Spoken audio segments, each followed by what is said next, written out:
So, welcome to the course unit 11, the sociological theories, the critical perspective. So, this is the last topic that we have to tackle before the midterm examination.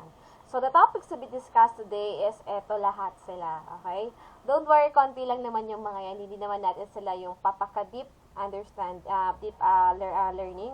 Ano lang naman sila, parang pahapyaw lang naman sila. So, critical perspective theories, we have the social conflict theories, the social class, capitalism, instrumentalist, consensus, functionalist, and the other theories like the left realism, power control, labeling, critical, feminist, and the last one is developmental perspective, the latent and life course theories. So let's start with social conflict. When we say social conflict ba, ano ibig sabihin nun? Conflict. It means, di ba, napag-aralan na sa CRIM121, pag sinabing conflict, it is parang there is a certain disagreement between the groups of people. Diba? The view that society is divided into two or more groups with competing ideas and values. Diba, sabi nga natin, not everyone has the same heart with you as you. Ayan. Kasi diba, kahit magkakagrupo kayo, iba-iba pa rin ang paniniwala nyo. Sa classroom na lang, kayo as a class. Kahit na magkakaklase kayo, kahit na magkakaibigan kayo, sabi nga nila, there is always conflicting ideas. Okay? In social conflict theories, ito, mas pinapalawig niya talaga na there is a conflicting between the different groups. So, the groups with most power makes the laws and control society. So, dito, ini-implement niya or ini-imply niya within the society. Ang sinasabi ng social conflict theories, those group that with most power, okay, sila daw ang may kakayahan to control and to set rules within the society. Do you believe in that? For example, in the classroom. Di ba may mga grupo-grupo din sa classroom? O, kayo. Di ba? Merong grupo ng matatalino, grupo ng bulakbol, grupo ng mga chismoso at chismosa, di ba? Grupo ng mga pabebe girls, ganyan. Grupo ng mga fuckboy, ganyan, di ba? Sorry for the word, pero ano lang yon, okay, example lang naman yon. Pero, di ba, as you can see, kung sino yung pinakamalakas doon sa grupo na yon sa loob ng classroom, sila yung natusunod kung anong gusto nilang pasunod sa mismong classroom nila. Diba? Sila yung nasusunod. Ganon din sa sa social conflict theories. They tell us na kung sino man daw yung most power, okay, sila yung magko-control within the society. So usually kapag ba most power, sino yung mga yan? Sigurado sila na yung mayayaman, diba? Sila yung mga nasa taas lagi. Ayan. So groups lacking the formal power to make the rules still maintain their own group norms and continue their behavior which is now viewed as criminal by the larger society. So, yung ang nangyari nga dito, sabi nga natin sa Pilipinas, kapag mayaman ka, merong hustisya. Pag mahirap ka, walang hustisya. So, parang ganito, sabi niya, groups lacking formal power to make the rules and still maintain their own group norms and continue in their behavior which is now viewed as criminal by the larger society. Diba, madalas, kunwari sa ating anti-drug campaign or yung war on drugs natin, sino lagi or sino ang madalas na sinisisi? Ha? Sino ang madalas na sinisisi po sa mga ganyan drugs? Diba yung mga mahirap? Madalang na sampahan ng kaso yung mga mayaman, diba? Kasi nga, ganun ang paniniwala nila. Kung sino yung mas ma-power or sino yung mas may makapangyarihan, may kakayahan, or may mayaman, sila yung mag-rule sa society.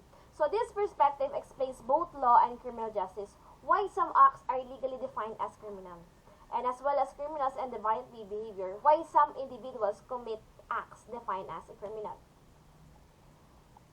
So the following are among the social conflict theories: social class conflict, and capitalism theory, the instrumentalist, consensus, and functionalist. So, umpisahan muna natin kay social class conflict and capitalism theory. This theory was advocated by Karl Marx, okay? Kapag capitalism, always remember Karl Marx, okay? Hindi siya mawawala dyan. Karl Marx, okay? Frederick Engel, William Bonger, in 1818 to 1940. These are the proponents of social class conflict and capitalism theory. Marx and Engel, okay, claimed that ruling class in a capitalist society is responsible for the creation of criminal law and their ideological basis in the interpretation and enforcement of the laws.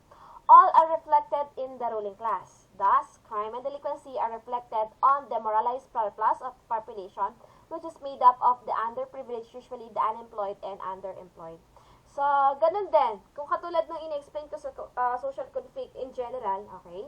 So, the social class conflict and capitalism theory, dito, ang sinasabi niya, kung sino yung mga mayayaman. Kaya nga capitalism eh. Kapag ang isang bansa, capitalism ang type of government nila, therefore, ang nagro-rule sa country nila is yung mga may business.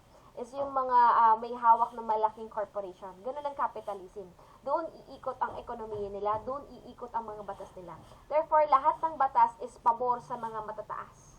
Ganun din ang social class conflict and capitalism theory. Sabi niya, yung mga demoralized surplus or yung mga ruling class or crime are always reflected on the unemployed or underemployed, yung mga mahirap. So, William Bonnier, a Marxist socialist, on the other hand, placed more emphasis on working about crimes of economic gain. Ayan nga. So, mas mano kasi profit, sabi nila. He believes that profit motive of capitalism generates an egoistic personality. Hence, crime is an inevitable outcome. Next, Instrumentalist Theory. So, ano naman to? This theory was advocated by Earl Richard Kinney, a Marxist criminologist who advocated the instrumentalist theories if capitalist rule. Again, capitalist ulit ha. He argued that state exists as a device for controlling the exploited class. So, the class that labors for the benefit of the ruling class. He claims that upper classes, always, okay, in the instrumentalist theories, if the country runs a capitalism, okay, he claims that upper classes create laws that protects their interests at the same time the unwanted behavior of all the members of the society. So, Quinn's major contribution is that he proposed the shift in the focus from looking the causes of crime from individual to the examination of CGS for clues. So, dito sa instrumentalist theory, okay, ginagamit nila yung mga mayayaman or the upper classes to make laws and rules within the society in order for them to have protection from the unwanted behavior of the members of the society. For example, sabi nga nila, once na naging capitalism tayo or once na ang nag-rule sa atin is, ayan nga, capitalism, therefore, crime is inevitable to everyone. Why? Because competition will exist to everyone because of the profit or gain. Diba? Lahat gagawin nila. So, meron chance na yung gumagawa ng rules, okay, or laws, kung sino yung mayaman or sino yung nag-lead sa mismong economic nila, okay, sila din ang gagawa ng rules para maprotektahan sarili na, pwede rin sa mga kalaban nila. For example, merong nag-a-arise. For example, bigyan niyo ako ng 2 companies. First, Smart and Globe. Sabihin na natin mas mataas ang Globe. So, si Globe, kung capitalist tayo, si Globe ang gagawa ng rules and regulations within the country. Okay? So, itong si Globe, okay, ang gagawin niya is, gagawa siya ng laws and rules that will protect them from the employment or unwanted behavior of the smallest group from them. Siyempre, kung kanwari, sa classroom din, kung sino yung mga gumagawa ng rules, siyempre gagawa sila ng rules na tingin mo hindi patas, diba? Kasi para maprotektahan nila kung ano ang kanila. Ganun ang instrumentalist theories. Next, consensus theory. So, in general, ito naman medyo kakaiba. This theory states that laws are a result of and reflection of general agreement in society. Agreement na to. Ito na yung maganda, the consensus theory. Kasi consensus it means kailangan mag-agree muna ang lahat.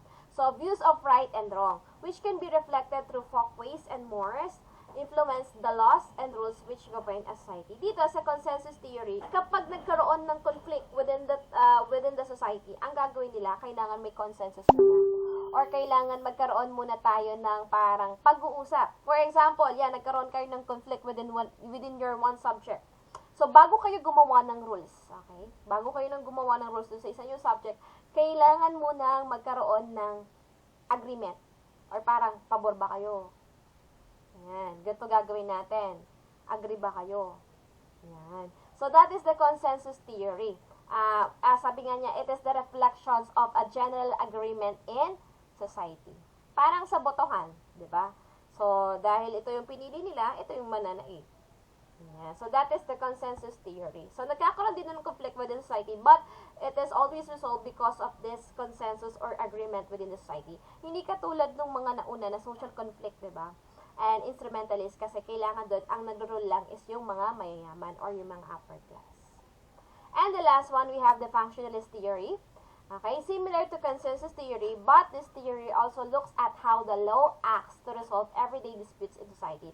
How it acts to serve to everyone, not just the powerful. So the law serves as symbolic function and discourages defiant behavior.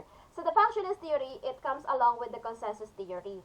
Sa consensus theory, di ba, sabi nga natin, there's a general agreement within the society. The functionalist theory, ang gagawin na naman niya is, kung ano man ang nagawa or nabuong batas under the consensus theory, sa functionalist, bibigyan niya ng reflection or bibigyan niya ng value or importance yung law na yun na ipatupad natin sa society. Why?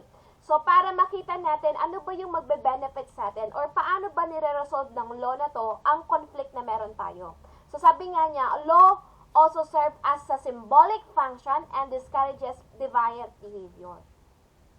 Yan. Sa functionalist theory, they're focusing on the function of a law, wherein yung existence ng law na yon within the conflicting society, ang ginagawa niya, it is a deterrence or deviant, or parang deterrence from, or it discourages those having unwanted or criminal acts within the society. Nakakasunod po ba kayo? Ha? Pwede naman kayong magtanong. Yes, ma'am. Meron kayong gustong linawin. Opo, ma'am. Piling ko ang bilis ko today. Wala naman kayong Sakto tanong. lang po. Sakto lang. Sige. Dali lang naman yan. Next. Ayan na. Marxist or conflict theory. So, crime is a function of a class struggle. So, kasama dito ng social class, okay, or social class conflict. Kaso, mas pinadami kasi ito or parang additional, okay? Marxist or conflict theory. Crime is a function of class struggle. The capitalist system emphasis on competition and wealth produces an economic and social environment in which crime is inevitable. Diba? Competition always exists in a society. Kahit sabihin mong friendly pa yan, di ba? Or talagang ma-rigid na competition, still, always there is a competition. According to the conflict view, crime is defined by those in power.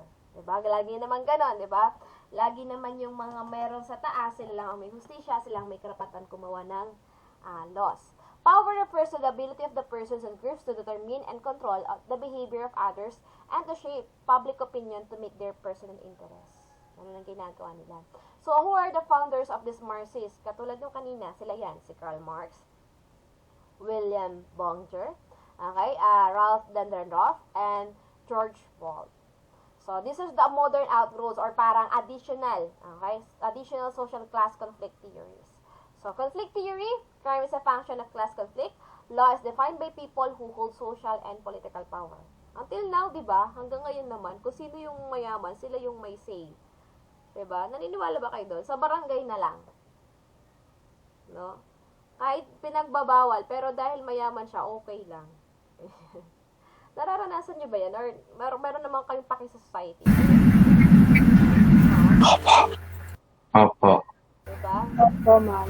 Kailangan naman ba kayo sa society? Kailangan nyo ba kayo sa society? Or kahit hindi kayo makailan, alam kayo or parang alamin nyo yung nangyayari sa pali-paligid nyo. So, the Marxist theory, okay, the capitalist means of productions create class conflict. Crime is a rebellion of the lower class. So, the CGS is an agent of class warfare. Sa Marxist theory, sabi, capitalism nga, wherein sinasabi nga nila kung sino daw yung mayaman, okay, sila yung nagka-create ng class conflict. So, dahil merong competition, diba, merong mga nag-exist na powers yung mga upper classes. So, itong mga nasa ibabang class or mga lower class, yung hindi kumikita ng maayos, yung mga mahirap, yung mga lower, ayan, sila daw yung nagka-create ng rebellion. Sabi nga nila, they viewed those lower class as the criminal group.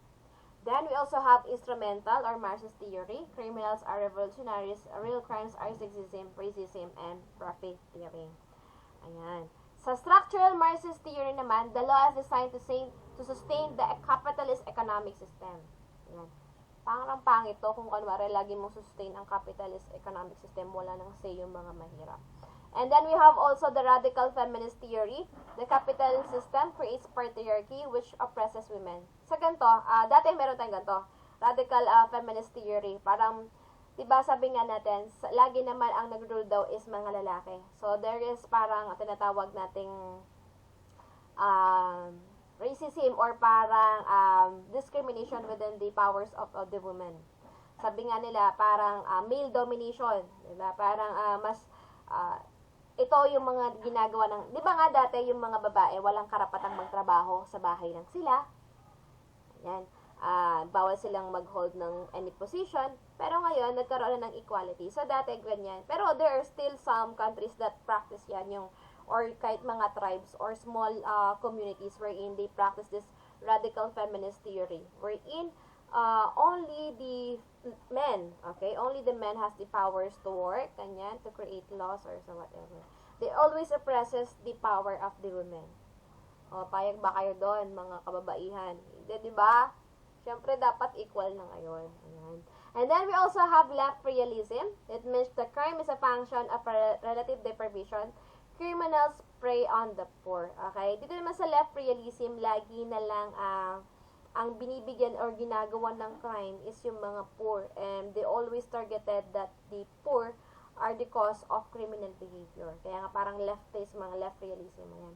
We also have deconstructionism. Language controls the meaning and the use of the law. And then, peacemaking criminology or peacemaking, sabi nga, the peace and humanism can reduce crime. Conflict resolution strategies can work. So, for example, di ba, sabi nga natin, lahat naman mabdadaan sa mabuting usapan. Ito yung peacemaking. If we will apply this always, this peacemaking, therefore, siguro, marireduce yung mga crime. Kasi madadaan sa mabuting usapan na lang, walang magsasampa ng kaso. But in the same time, there is a parang mali. Parang meron ding disadvantages ang peacemaking criminology na yan. Kasi in more often na ginagamit natin siya, baka akalain ng iba lahat madadaan sa ganyan, sa peacemaking. Therefore, ulit-ulitin nilang gagawin yung ganong specific crime. Diba? Kasi alam nila, madadaan sa usapan. Yan. Other theories of firm position. We have number 1, the labeling theory. Yan. Labeling theory is also known as the social reaction theory. Ano po yung labeling theory? The labeling theory was proposed by Frank Tenenbaum, Edwin Lemert, and Howard Becker in 1822 to 1982. Are the advocates of labeling theory or the social reaction theory. Bakit? Ano po ba itong social reaction theory nito or labeling theory? The theory that explains about social reactions to behavior. So, the theory maintains that the original cause of crime cannot be known. Okay? No behavior is intrinsically criminal and behavior becomes criminal if it is labeled as such. So, labeling theory, they always tell us na wala daw talagang crime. Okay? Nagiging crime lang ang isang bagay kasi sinabihan mong crime yan. For example, okay, ang paglakad doon, for example, wala pa tayong jaywalking. Pag lumakad ka sa gitna ng daan, okay, kahit highway pa yan, okay lang, hindi yan crime. Nagiging crime lang yan kasi diba ginawa natin na yung kapag lumakad ka sa gitna ng daan na yun, tinawag mong jaywalking. Therefore, that is jaywalking. Sabi nga nila, there's no behavior is intrinsically criminal. Or parang nagiging criminal lang ang isang bagay kasi tinawag natin criminal. Okay, another example of this labeling theory, for example, yung tao. Pag sinabi mo yung tao na, criminal ka. Or parang, bakla ka. Okay, kunwari, nung bata pa siya, tinatawag mo na siyang bakla. Okay? Tinatawag mo na siyang bakla. Minsan, yung tao na yon, i-apply na niya, oo, bakla siya. Ganon. So, ang nangyayari dito sa labeling theory, nagiging crime lang daw ang isang bagay kapag nilabeled na siya na as a crime. So, ito yung mga, alam natin na, kumbaga sa batas, ito yung ating mga special laws or special penal laws. Ayan. Na hindi sila nag-inherited within the mala in se. Diba? They are just mala prohibita. It means, hindi sila criminally, intentional talaga. For example, cybercrime. Ayan. Diba dati, ginamit nila wala naman tayong cybercrime law. So, ginagamit nila yung internet na ganyan, nag-hack sila. Pero wala pong crime yan. Hindi yan considered crime dati. Pero ngayon, considered crime na siya kasi nagkaroon na ng law about cybercrime. Naintindihan? So, that is labeling theory. Yung reaction ng mga tao sa kanila, yun yung magiging dahilan para yung isang act na yun ay magiging criminal. Naintindihan? For example, another social reaction nga, yung kung i-apply mo naman sa tao, kung ang reaction lagi ng tao sa kanya, o tinatawag mo siyang bakla, ayan, magiging bakla nga yung tao na yun. Ganun siya. Okay, that is labeling theory. Next, Feminist Theory. Ayan. So, parang na-discuss naman kanina yung radical feminist, ganun din. So, this theory attempts to define criminology and criminal justice based upon the experiences, understanding, and the view of the world as perceived by women. So, it tries to counter most theories of criminology that have been developed, tested, and applied by men to men, which have only incorporated women as an afterthought. Sa feminist theory, talagang nawawalan kasi yung power ng mga women noon. Diba? Lagi lang sila sa bahay, ganyan. And kaya sa mga criminologists, madalang ka na makakita na babae. Sa mga laging father, di ba? Father of ganito, father of ganyan. Pero madalang ka na marinig na mother of ganyan. Diba? Kasi ang nagdurule lagi ng society natin is the men. Okay? Which is pinaglaman nga ng ating mga feminist theory or sa mga women. Kasi nagkaroon na lang naman na rise ang mga women nung modernization na. Yan, so, naging pantay na. Okay, ang pagtingin nila sa mga babae. So, this theory, sabi nga nila, kailangan din, sa feminist theory, okay, ang kinaganda ng feminist theory, parang meron ding say itong mga babae sa within the politics, within the ruling, okay, the class ruling, or within the society. Next, we have the critical theory. This is the inequality in power and material well-being create conditions that led to street crime and corporate crime. So capitalism and its market are especially criminogenic because they create vast inequality that impoverishes many and provides opportunities for exploitation for the powerful. So sa critical theory, we're talking about inequality. Kapag 'di ba hindi equal ang isang bagay, okay? 'Di ba doon magkakaroon ng chaos. For example, there is unfair treatment within your group or within your class. 'Di ba anong gagawin ng mga feeling nila unfair? 'Di ba sila yung magre-rebelde, sila yung maggugulo. So sabi nga niya, kung i-apply naman natin sa society, sabi niya, capitalism and its market economy are especially criminogenic because they create vast inequality that impoverish many. For example, nagkakaroon ng inequality, kalma dyan sa Pinas na lang, okay? Bakit yung mga halaman na binebenta ng mga businesswoman or businessman, yung mga, kalmari parang, di ba nauso yun, yung mga plantitas na, hindi ko inaano yung mga plantitas ha, okay lang yun. Ang gusto ko lang, yung sa bigas, yung issue na nagkaroon na gano'n, yung bigas tapos versus daw yung sa dahon na ganito, which is causes na, hindi ko alam anong dahon yun. Hindi kasi ako palatanim talaga. Okay? Yung dahon na malaki, yung sumisikat ngayon, na tapos sabi na dahon lang daw ng gamit. Correct me if I'm wrong. Okay? Sabi nila, bakit daw yun nagpo-cost siya ng 2,000 ba? Tama ba? 2,000 lang ang each. Tapos, ang bigas daw nagpo-cost na yung kilo na is cost ng kilo niya ng 12 pesos lang, or yung palay. So, nagkakaroon ng diba, parang competition or parang inequality. Ayan. So, anong nangyari? Madami yung mga parang tumutulig sa, diba? So, nagkakaroon ng conflict. So, kapag nagkaroon ng inequality na ganun, sabi ng critical theory, yun ang nagiging dahilan kung bakit nagkakaroon ng conflict. Sabi nga nila, capitalism and its market economy are especially criminogenic because they create vast inequality and that impoverishes many and provides opportunities for exploitation for the powerful. So that is critical theory. Yan.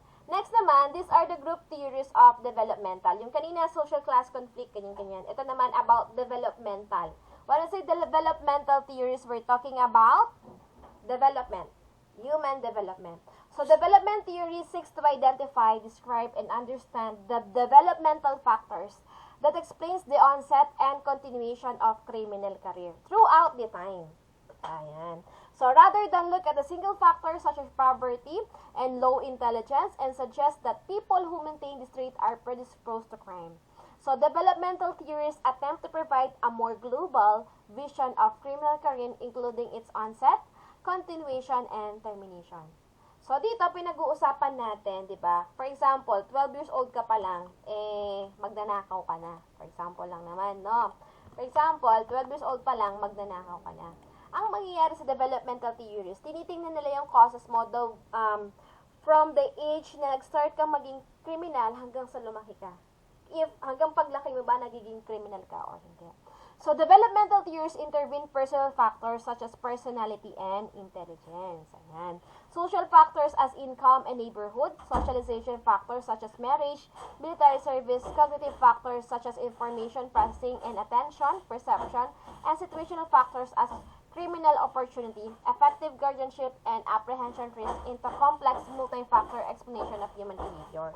So, bakit ba yung isang tao mananatiling criminal within 60 years of his life? Diba? Ganyan yan. So, i-explain dito sa developmental theory, merong mga factors that would affect him. For example, unang-una dyan yung personality niya, yung intelligence niya, then yung environment niya. Kung, di ba, a-apply natin yung mga social control, kung mahigpit ba sila, syempre siguro, there is a chance na mag-i-stop siya sa pagiging criminal. So, developmental theories attempted to know not only why people enter the criminal way of life, but also why, once they do, same are able to alter the trajectory of their criminal involvement. So, developmental theories were looking also the causes. Why do people choose to enter the criminal way of life? Or parang, bakit nila pinili na maging criminal sila? So, one group of theory or one theory from the developmental theories is the life course theory. So, what is life course theory? From the word itself, life course. Diba? Life course theory views criminality as dynamic process or paiba-iba. This was influenced by a multitude of individual characteristics, traits, and social experiences. As people travel through life course, they are constantly bombarded by changing perception and experiences, and the result of the behavior will change directions, sometimes for the better and sometimes for the worse. Sa life course theory, iba-iba ang resulta nito. Depende sa factors na meron ang isang tao. Sabi nga niya, as we go along or habang tumatanda tayo, for example, 12 years old pa lang magnanakaw ka na. Diba? There is a chance na magbago ka.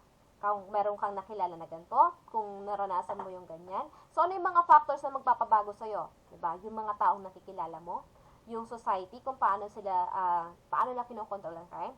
Also, if, paano naapektuhan yung mga experiences mo para magbago ka. Sabi nga niya, in life course theory, there's always two outcomes. It's either sometimes for the better or sometimes for the worse. Changes are influenced by the family. Yan, job, peer influence, and behavior. Life course theories have forced various models such as social development, ayan, which is developed by Joseph Weiss and Richard Catalano, David Hawkins, and their association claim that weak social controls produces crime. Diba? Social development, for example, mahina yung mga controls natin. Example, your family, tapos also the society, hindi ganun ka strict ang parents mo, hindi ganun ka strict ang family mo, or hindi ganun ka strict yung mga peers mo or friends mo. Walang kumokontrol sa'yo in short. Anong mangyayari sa'yo? Kung ang behavior mo na criminal, ganun pa din. Kung bata ka, ganun pa rin na ugali mo. Hanggang sa pagtanda mo, dahil walang kumokontrol sa'yo, sabi niya, if you have weak social control, therefore, magiging criminal ka throughout life. Diba? Kunwari kayo, sino ba dito yung naranasan ng nagbago? Dati, pasaway siya, ganyan. Pero dahil nakokontrol siya ng parents niya, nakontrol siya ng mga kaibigan niya, or even the teachers, or even in the society, nagbago siya. Yan. So, hindi habang buhay. Ang sinasabi lang ng life course theory, hindi porket na criminal ka today, criminal ka habang buhay. There are chances na magbago ka. Kasi nga, there are factors that will change a person. Diba? So, also, i-explain din niya, hindi naman ibig sabihin na criminal ka ngayon, criminal ka din hanggang sa wakas. Pwede rin naman ganun, na criminal ka ngayon, tapos mas lalo ka pang naging criminal hanggang sa pagtanda mo. Kung dati nagnanakaw ka lang or nangungupit ka lang doon sa wallet ng nanay mo, pambili ng candy, ngayon, talagang nagnanakaw ka na sa mismong bangko ng nanay mo, nagnanakaw ka na hindi lang sa pamilya mo, pati da sa ibang tao. Okay? Depende sa mga experience niya. Also, meron din tayong Theory of Delinquent Development by David Farrington, sabi nga niya, who found out that personal and social factors control the onset and stability of criminal careers. We also have the Interactional Theory by Terence Thornberry, who proposed that criminals go through lifestyle changes during their offending careers. Yan, lifestyle. Siguro ang makikita ko dito na parang pwede kong i-relate dito sa lifestyle changes, yung nangyari kay Tekla ngayon. 'Diba? Yung lifestyle niya, kaya siya naging ganon, 'diba? Dahil ganon ang surrounded na family niya. If totoo yung allegations sila about dun sa girl, 'diba? Gumagamit daw sila ng drugs or so yun pa yung nag-influence sa kanya kung bakit naging marumi siya or bakit naging ganon yung kalagayan ni Tekla ngayon.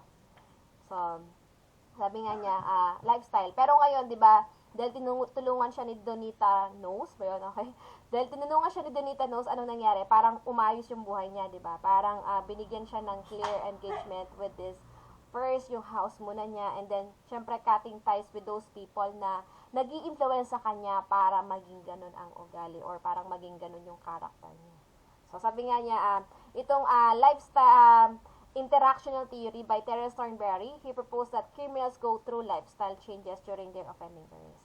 And syempre ito, age-graded theory by Robert Sampson and John Love, who claim that as people mature, the factors that influence their propensity to commit crime change. So, parang dito naman sa age-graded theory, it explains that habang tumatanda ka, nag-iiba po or nagmamatured or nag-iiba yung ipananaw mo about crime.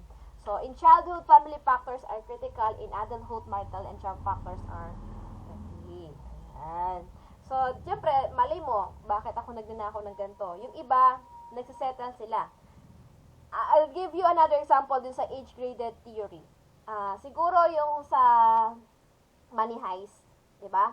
Gusto nilang, kaya nila ginawa yung money heist na yon para kumuha sila ng pera, para gusto na nilang mag-rest, diba? Ayaw na nila ng magulong buhay. Lahat sila nag-agree, diba? Kasi gusto na nila ng yung kasing money heist, doon sa mga hindi nanood, pero I hope, parang alam ko na parang halos naman nanonood ng money heist. Okay. Meron, yung ginawa nila yung nag-rob sila ng isang bangko, wherein they produce a lot of paper, doon sa, sa may season 1, ganyan. Pero ang cost noon, yung iba, kaya sila nag-agree na sumali doon sa grupo na yun. It is because after they get that money, they will have a new life. Kasi parang pagod na sila na magnakaw or naman ginagawa nila. Yung iba kasi naka-experience na nakulong sila, so gusto nila bigyan ng magandang buhay yung anak niya or so whatever. Yan. So, ganun yung sa age-graded theory. As you grow, diba, nag-iiba yung pananaw mo about crime. Sometimes, napapagod sila. Yung mga criminal natin, kanwari magnanakaw. Kung magnanakaw sila ng mga early 20s, 30s niya, pagdating ng 40s and 50s, alam niya, hindi na niya magagawa yung mga crime niya yun. Or yung, for example, nakalimutan ko yung title, yung movie ni Morgan Freeman, I forgot the title, but it is also good as a age-graded theory. Doon naman, tumanda na sila. They are on the seniority, for example, 65 and above. And then, pero nung kabataan nila, tatlo silang lalaki. Nung kabataan nila, magnanakaw sila, ayan, lagi silang active sa mga ganito-ganyan. So, naisip nila na bakit daw hindi nila gawin ulit yung ginagawa nila since they don't have any money. Kasi yung bangko, kung saan sila nagbibigay dapat ng pension sa kanila, is parang kinurap sila. Ayan. So, wala silang natatanggap na pension. So, ang ginawa nila, nag-try silang i-rob yung isang bank. Ayan. Kahit na matanda na sila, aging out yata yun, or I don't know the title. I forgot, I'm sorry. Pero yun, yun ay isang example ng age-graded theory. Yung ginagawa nila noon, nung age 20 and 30 sila, hindi nila magawa ngayon 60 or 65 nila. Diba? Kasi yung mga techniques nila noon, maliliksi sila, kaya nila bumala na ganito, pero ngayon, syempre, mahina yung tuhod nila. So again, as we grow, sabi nga niya, nagmamature or nag-iiba ang onset natin or ating mindset sa ating criminal things. And the last theory about development theory is the latent trait theory. It means it holds that human development is controlled by the master trait. It consists of personality. Pag sa master trait, eto talaga ikaw yan. Inborn yan sa'yo. So, sabi niya, master trait consists of personality, intelligence, and genetic, okay? Genetic makeup present at birth or soon after. Some criminologists believe that this master trait remains stable and unchanging thoughts throughout a person's lifetime, whereas others suggest that it can be altered, influenced, or changed by subsequent experience. In either event, as people travel through their life course, this trait is always there, directing their behavior. Yan. Magkaiba kasi ang latent trait kay life force. Si life force, sinasabi niya, pwedeng maging positive, pwedeng maging negative. Diba? Throughout the life. Kasi nga, madami kang experiences. Sa latent trait theory, stick to one lang siya. Ang ina-explain ni latent trait theory, trait. Do you have any different character traits? Meron. Or parang nagsasabi na ito yung identity mo. Just ano na lang, mannerism. Just a simple explanation, mannerism. Alam niyo yung mga mannerism na yung kunakagat nila yung ano nila. Ay nagtatamsak sila. Okay, ayan. Or kinakagat nila yung paa nila. Mannerism. Kunwari kapag kakain siya, lagi niya munang kinukurot yung pisngi niya, ganyan. So, yung trait na yon, yun ang pagkakalanan mo magsimula nung bata ka. Ay sinasabi sa latent trait theory, minsan or madalas mahirap nang alisin yan sa kanya kasi ugali na yan magsimula nung bata siya.